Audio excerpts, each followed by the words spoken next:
Hey, c'est Romain, on se retrouve pour une nouvelle vidéo sur la nouvelle mise à jour de Snapchat qui est sortie hier et qui est la 10.11.0 où il y a des nouveautés que je vais vous montrer et comment bien les utiliser et vous cacher de toutes ces nouveautés qui peuvent parfois être assez embêtantes et en même temps utiles. Alors, j'aimerais par contre m'excuser, je pense que j'ai une voix un peu malade à cause de mes allergies, donc je tiens à m'excuser si vous reconnaissez un peu moyen ma voix.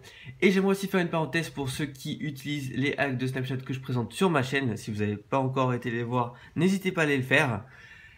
Eh bien, il y a une grosse vague de ban en ce moment. Pour l'instant, j'ai eu des rapports que c'était que avec les versions de TutuApp, bien évidemment. Hein. Moi, je n'ai jamais trop aimé TutuApp niveau Snapchat. J'ai toujours dit que c'était mieux depuis iPassigner. Donc, toutes les versions que j'ai utilisées depuis iPassigner, j'ai pas été banni. La plupart des abonnés à qui j'ai parlé sur Snapchat, ils ont utilisé iPassigner, ils n'ont pas été bannis. Mais ceux qui ont utilisé avec Tweakbox et TutuApp, eh ben, ils ont eu des messages comme quoi ils étaient bannis 12 heures. Alors, comment arranger ça? Ou vous attendez 12 heures, ou vous pouvez essayer d'aller voir sur le site de Snapchat. Je me rappelle qu'il y avait une option pour demander à vous faire débannir. Ça prend quelques minutes.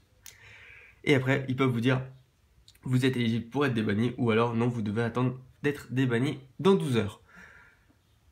Donc voilà, si jamais vous êtes banni, bah, je ne peux rien y faire. Ça ne sert à rien de m'envoyer 50 messages. Je ne travaille pas sur Snapchat, je ne peux pas accéder à votre compte et faire débannir, d'accord? Je ne peux rien y faire. Et en ce qui concerne le hack de la prochaine version de Snapchat qui vient de sortir, il faut attendre un petit peu. Les développeurs, ils doivent mettre à jour le hack avec la dernière version. Il leur faut quelques jours, d'accord? Alors il y a certains développeurs, je ne citerai pas leur nom, qui sont voilà, pas super bien. Et c'est justement leur Snapchat qui a été bloqué. Donc, à mon avis, mieux vaut attendre que ce soit disponible sur les sites que vous faites avec ordinateur, où c'est des vrais Snapchat++ du développeur en personne qui a développé le tweak, ou alors utiliser iPassigner. Mais honnêtement, TutuApp en ce moment, je ne vous le conseille pas, puisque le développeur des tweaks de Snapchat pour TutuApp n'est pas très bon. Donc du coup, maintenant, on va se concentrer sur la nouvelle mise à jour. Et qu'est-ce qu'il y a de nouveau? Eh bien, si vous faites... Pour l'installer, c'est très simple. Vous allez d'abord dans l'App Store. Si vous avez une version craquée et que vous voulez la nouvelle mise à jour, vous faites supprimer la version hackée et vous installez directement depuis l'App Store cette version. Et une fois que vous y êtes et que vous pouvez l'ouvrir, vous faites comme ça. Et là, oh, vous allez avoir la map. Et c'est ça la grosse nouveauté de cette version. Alors, c'est marqué dans la petite bio des mises à jour. Mais beaucoup de gens, j'ai vu ça sur Twitter, de gens qui disaient « Ah, la nouvelle mise à jour Snap, ça va casser des couples ».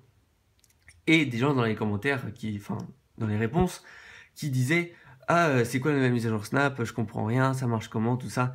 Alors, ça marche comme ça. C'est que vous avez une map où les gens vont pouvoir voir où vous êtes, mais en plus exactement où vous êtes, et avec qui. Ça veut dire que, imaginons, moi je suis avec John, il est juste à côté de moi et il a son Snapchat activé, les gens vont savoir que je suis avec John au même endroit. Et c'est pareil, si vous êtes à l'aéroport, ils sauront que vous êtes à l'aéroport. Et quand vous mettez une story sur la map, vous avez une chance qu'elle soit sur la map justement quand vous mettez une story. Par exemple, à l'aéroport, ici, c'est des gens qui ont mis leur story et ils sont atterris dans la story de l'aéroport et tout ça. Et on peut même voir les stories des gens qui sont dans les autres pays, comme par exemple au Royaume-Uni et ici aux États-Unis. Ça peut servir si jamais vous voulez savoir qu'est-ce qui se passe là-bas, tout ça. Il y a vraiment énormément de stories partout.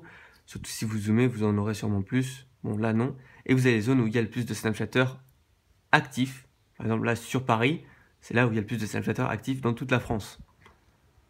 Ce qui est un peu normal.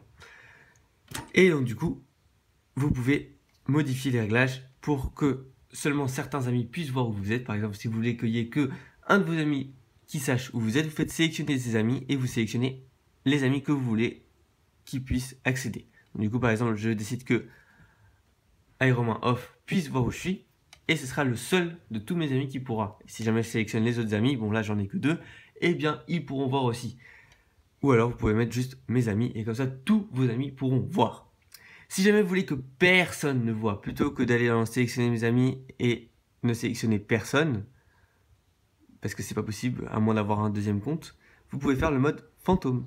Et le mode fantôme, une fois qu'il est activé, voilà, vous allez avoir votre icône qui va changer. avec le petit fantôme bleu comme vous pouvez le voir ici. Et personne ne pourra voir où vous êtes.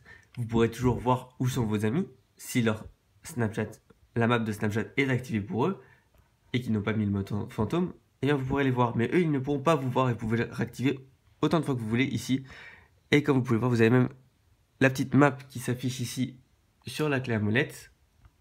Laissez-moi vous montrer, voilà, vous avez le petit signe de la map.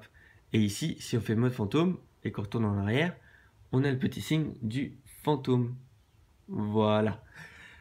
Donc du coup, c'est vraiment les nouveautés de Snapchat sur cette mise à jour. Et vous pouvez aussi, dans les réglages, comme pour les stories, le faire ici, dans voir ma localisation et le changer directement ici sans ouvrir la map. Vous pouvez aussi ici, dans gérer dans les cartes, empêcher que les partenaires de Snapchat puissent avoir accès à vos données de localisation si jamais vous voulez pas les partager. Donc voilà, c'est la fin de cette vidéo, j'espère que ça vous a plu. Si c'est le cas, n'hésitez pas à mettre un petit j'aime, ça me fait vraiment plaisir. Et surtout, partagez cette vidéo avec tous vos amis, puisque comme je vous l'ai dit en début de vidéo, beaucoup de gens sur les réseaux sociaux ne comprennent pas comment fonctionne cette mise à jour. C'est très simple pour iOS et Android, c'est juste comme ça et vous avez la map. Et je vous montre comment faire pour cacher votre localisation à vos amis. Et vous pouvez aussi ici rechercher vos amis, où est-ce qu'ils sont et tout ça, ou alors des stories dans les alentours ou même à l'autre bout du monde comme je vous ai montré tout à l'heure. Donc n'hésitez pas à partager ça sur les réseaux sociaux ou envoyer un message à vos amis en mettant le lien de ma vidéo pour qu'ils comprennent comment fonctionne cette mise à jour. N'hésitez pas à vous abonner puisqu'on est à 1969 abonnés et j'aimerais bien arriver aux 2000 ce soir, ce serait vraiment cool.